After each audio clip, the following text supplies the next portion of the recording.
This week's Parsha is Parsha Lech Lecha. There's a tremendous amount to talk about in the Parsha, but I'll deviate a little bit from what normally we do here, where we talk about specific educational or parenting themes, because I think there's something fundamental there's room to discuss in this week's Parsha, and it addresses really more of a broader aspect of understanding our connection to Torah. You know, the Rashi himself starts off with a question in the beginning of Sefer Bereshis, like, why do we even need Sefer Bereshis? The whole book of Bereshis, it's stories. Start with Kabbalah Torah. We got the Torah, and that's what we need the Torah. We have to follow the Torah. What's the purpose of you want to start with Yetzias Mitzrayim, Achodesh Hazalachem. So Rashi says that the reason is because we're emphasizing God being the creator of heaven and earth determines who owns what and who can live where. And so in case we get challenged ever as to our sovereignty over the land of Israel, it's not the United Nations who decide, it's God who decides. Bottom line, that's the... but it doesn't answer completely, so then start with Bereshis, and then skip. You can still skip a few hundred pages. What's the... I just want to address that, the whole idea of what Bereshis, the book of Genesis, and the story of the Avos, our progenitors, we call them Avos, parents, our parents. What is it that they did for us? What is the importance of understanding their lives? But it does skip. We have... And there are gaps, and that's also a very important point. We have 2-3 books that are overlapping 39 years of the Midbar, right. And then we have Bereshit, 2 parashot that overlapping over 2,000 years. And that's also very important to understand. We don't know every single detail of every single thing that happened to the Avos, so why pick the incidents? And some of them seem almost like, okay, who cares? I mean, why pick the situations, the incidents that are picked? I think that is a very good point. Why do we need to know the particular stories? Some of them make for good bedtime stories, but that's not the reason why they're put in the Torah. So I want to just go through, let's talk about the overview of this week's Parsha first of all. Because I think the chronology here is going to be very difficult to understand, and this is going to be the key to understanding what we need to get to. Pretty much most of the Parsha goes as follows. We have Abram being instructed to leave his homeland and go to the land that I will show you. The Pasuk tells us how old was Avram when he went on Aliyah. Right? How old was he when he went to Israel? 75 years old. Okay. He gets there, doesn't have that much time there, because right away after he comes to Canaan, then there is a major famine. And Abram is forced to leave Eretz Yisrael and go down to Mitzrayim. In Mitzrayim, Paro kidnaps Sarai.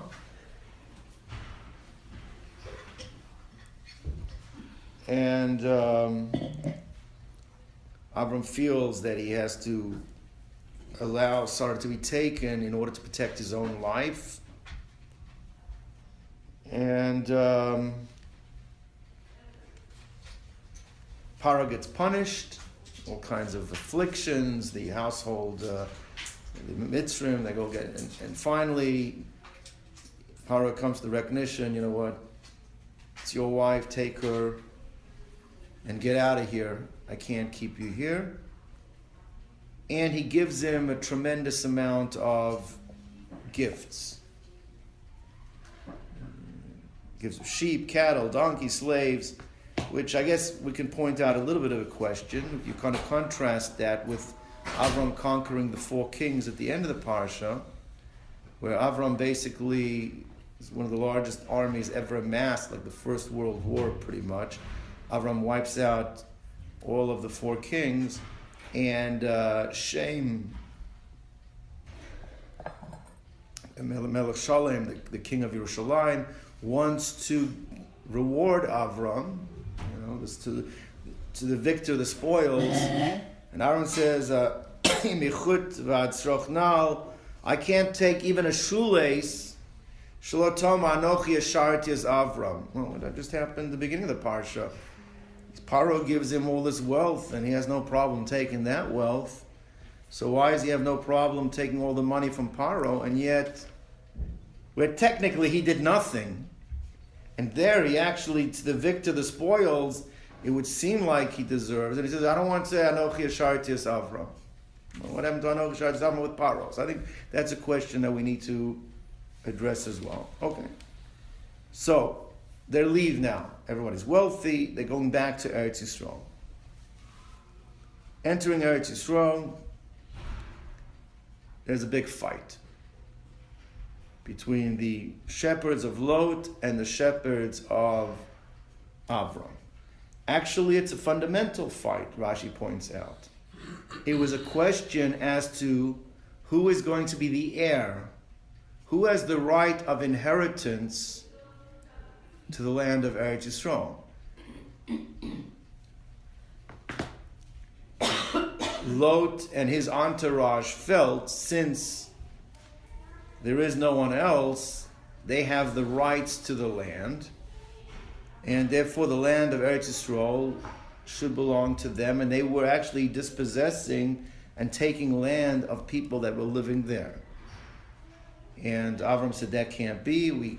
And they came up with an agreement, and Lot leaves and goes to outskirts of Sodom, and he camps over there, finally moving into Sodom, becoming a judge there, right? And then he gets conquered by the 4 kings who come from the east of the Jordan, cross over the Jordan, and basically conquer all the kings, the 5 kings who were living on the west side of the Jordan, and capture Lot. Comes along Avram, gears up, and he conquers the 4 kings that had conquered the 5 kings, and ostensibly also becomes the Melech. He's known as the Av Hamon Goim. Avram, before he became Avraham, is Avram. He's still Av Hamon Goim. He's still the leader of many. He's still considered a king. And he conquers the 4 kings. He's offered to take food, take wealth. He doesn't want to take anything. All right. Then, after that, we have a very cryptic covenant that is made. A very interesting covenant.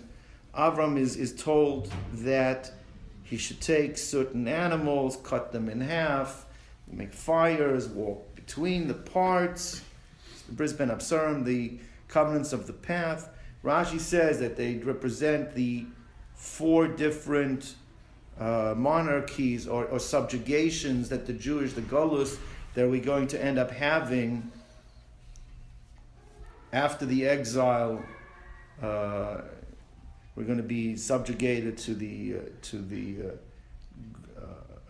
Babylonians, to the Medes, the Persian Medes, the Greeks, and finally Edom. Those are the 4 Galios, and it represents how we're going to overcome all of them, and they're all going to go down to the furnace, to Gehenna, and then we're going to have Mashiach coming. So really, it's the covenant that is telling us, even though we're going through all of these things, ultimately we're going to be saved and Mashiach is going to come. And then we have the story of Yishmael. So, okay. What's the significance of each one of these stories? We'll discuss. Let's see if we can figure that out. Problem with them is the chronology. We just said Abram is 75 at the beginning of the Parsha.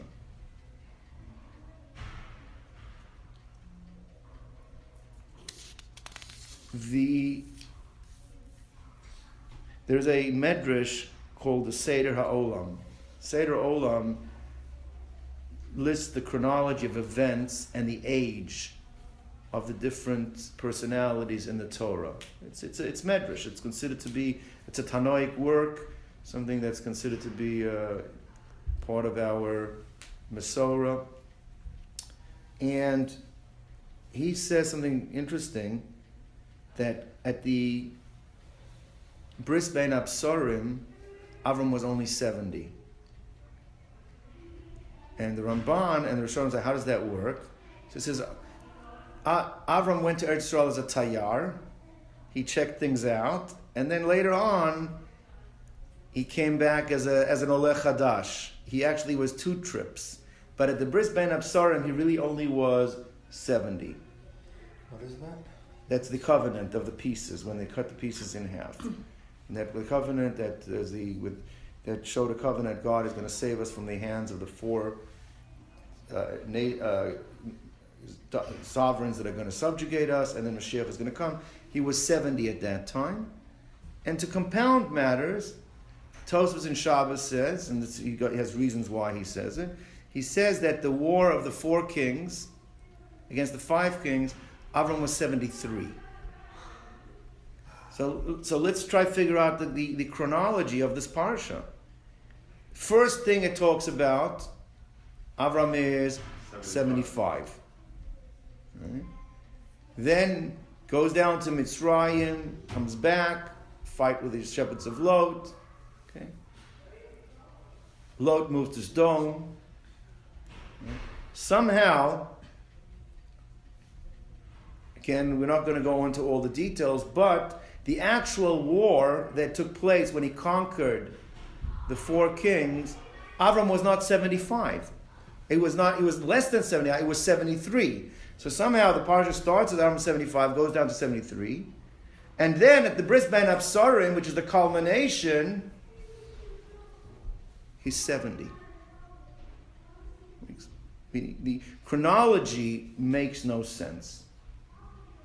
So let's try to understand a couple of questions here. Why, on a more of a broader level and more of a cosmic level, why are certain stories picked and certain stories not picked? That you're asking. And you have gaps in time, and sometimes you don't have. Sometimes over 2 years. The last 4 parts of the Torah is over 1 day. I mean, how do they decide which stories to pick, which not to? Right? The chronology is all messed up. It's actually going backwards in the age of Avram, not going forward. He turns down taking from the wealth from Melech Shalem, Malki Tzedek Melech Shalem, some say it was Shem, won't touch even a shoelace, and yet from Paro, he takes all of this wealth. And then at the end of that, after the Bris Bein, you have the story of Ishmael, which is also what's it doing at that point. It wasn't from Melech Shalem, it was from Melech Sodom that he turned off. That he said no. And Melech Shalem came out to bring an offering. He brought him an offering, bread offering. Oh, okay. Malki Tzedek Melech Melech was Melech Shalem, but he turned down Melech Sodom from the fine. Fine.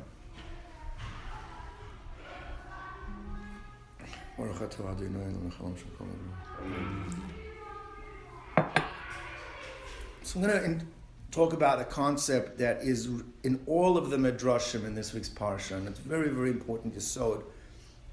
Maybe we can bring it out. The Midrashim basically are, it's like you have Mishnah, it's Tanoic statements, and you have the Gemara that explains the Mishnah. So you have, a lot of it is based on statements that you find in the Medrash. Medrash are also Tanoic statements, sometimes Amoraic statements, that are not necessarily part of the Mishnah, part of the Gemara, but they accompany the Parshios. The Medrash Rabbah, Medrash Tanchuma. All of the Midrashim talk about a concept, which is a fundamental concept, which is known as Maaseh Avot Siman Levanim. Maaseh Avot Siman Levanim means that which happened to our, or the actions of our patriarchs is portent to the future of the children. It means that on some level, what the fathers are doing impacts upon the children. That's the concept that is a concept that goes through the whole Sefer Bereshis with the Avos. That what they do has an impact upon us. So on the simplest level, it means that, and this is the way most people understand the stories of Sefer Bereshis, the refinement of character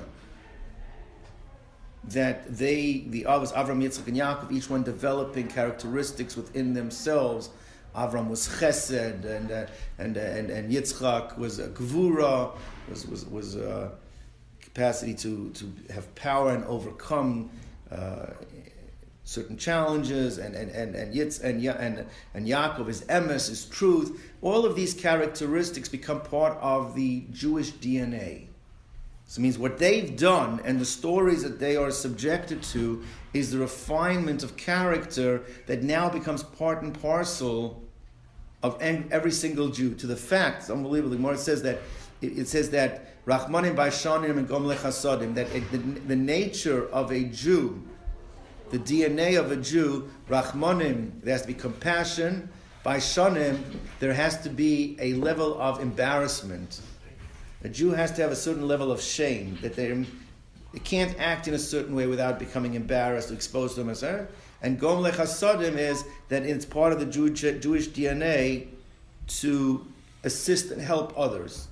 Social consciousness. It's part of it's part of a Jew's DNA. To the fact that the Talmud makes a statement that if you see someone is off, right? It says, "Mind the chatzif kulahai." Someone has such a tremendous amount of chutzpah, and he's not showing that level of mamzerhu. There's some genealogical defect in that person because a Jew can't act that way. There must be something there that is a.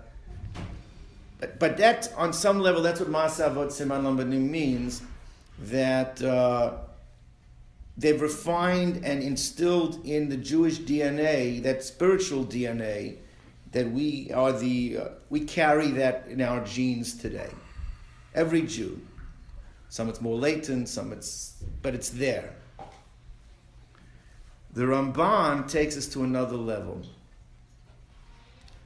Ramban says a new concept of Masha ira la'avos ira la'banim. That what happens to them happens to us. It's also based on the Medrash. He's not introducing it, it's also based on the Medrash, which means that the Ramban is saying that events that happen to Avram and Yitzchak and Yaakov are actually prophetic symbols. They ensure that later on that Jews are going to be going through similar experiences, that they've put their stamp on that blueprint. It actually allows the event that we're going to go through be effective and come out in a way that's more positive. Another way of saying it is there's certain prophecies and certain blessings that Jews are guaranteed, that are being told that they're going to have. But a prophecy, there's always Shema Yigro Machet. There's things that a Jew can do that you're not necessarily going to get it. By going through certain actions, what the Avos are instilling that this has to happen. They're putting into place that the actions, what they're doing, is prophetically creating the blueprint, but creating it in a way that now it's going to happen in a positive way for the Jews, and we're not going to lose that prophecy of what's going to happen. This is an unbelievable concept. Basically, what they're doing, their lives are mimicking or foreshadowing the experiences, Ma'aseh Avot Siman Lebanim, they're foreshadowing what they're going through is going to impact on what's happening to the Jewish nation later on. So let's go through the story now because it's fascinating. Avram Avinu comes to Eretz Yisrael.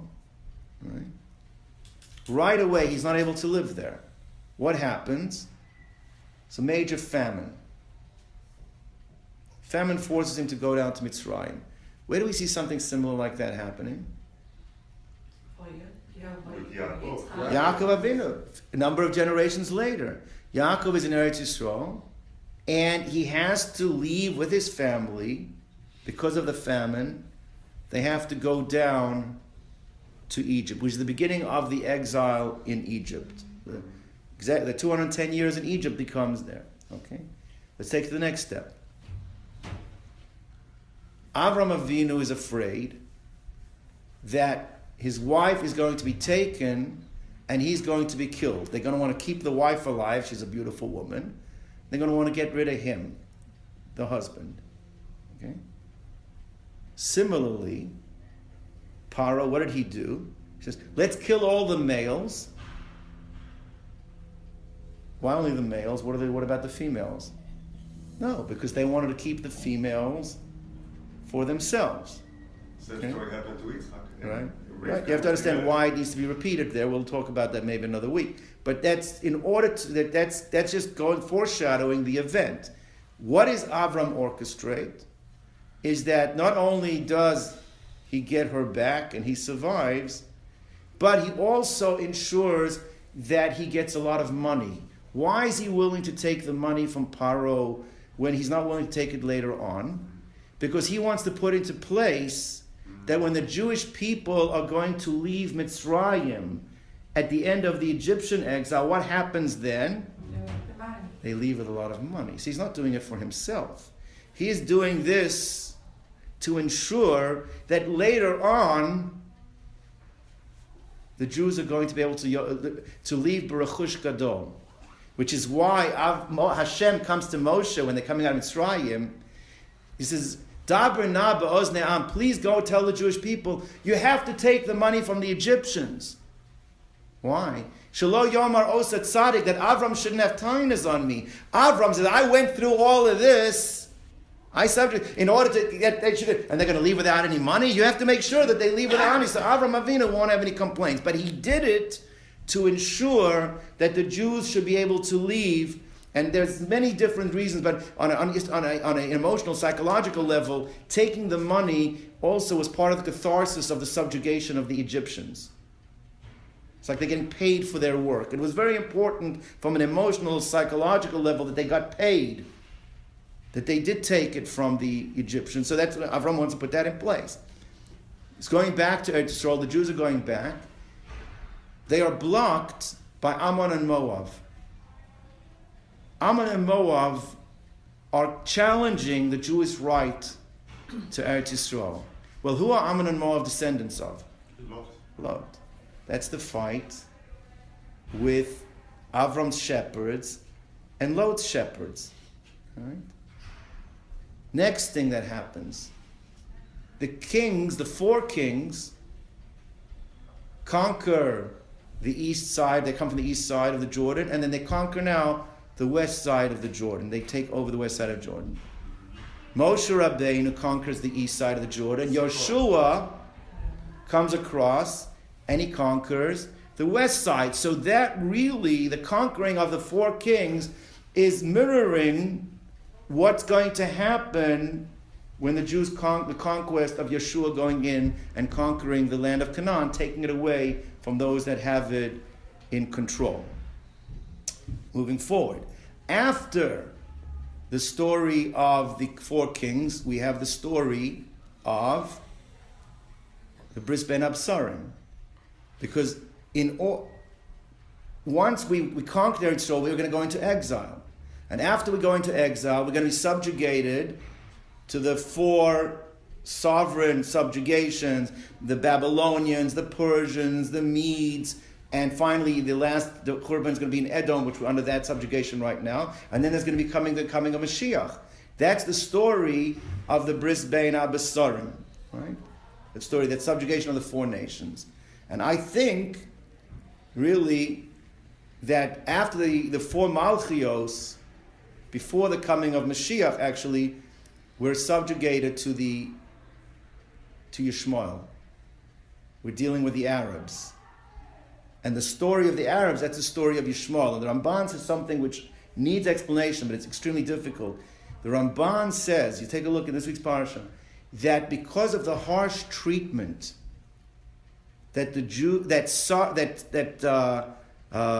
Hagar received at the hands of Sarai, is why the Jews suffer from the hands of the Arabs. Unbelievable, Ramban. But that's at the end of after Bris Bein Absarim. So we have over here this idea of Ma'aseh Avot Siman Abanim, that the Avot prophetically put into place sequences of events that and that answers what recorded. The only things that are really recorded in the Torah are specifically those events that had effect, that manifested in a way that it would affect later on the Jewish people. Those are the things that are recorded. But more than that, Abram had his own personal life. He had his own things that he had accomplished in his life, things that he accomplished. But again, part of what he does also is mirroring what's impacting on the Jewish people. But when it's recorded in the Torah doesn't care about the chronology of Avram's life.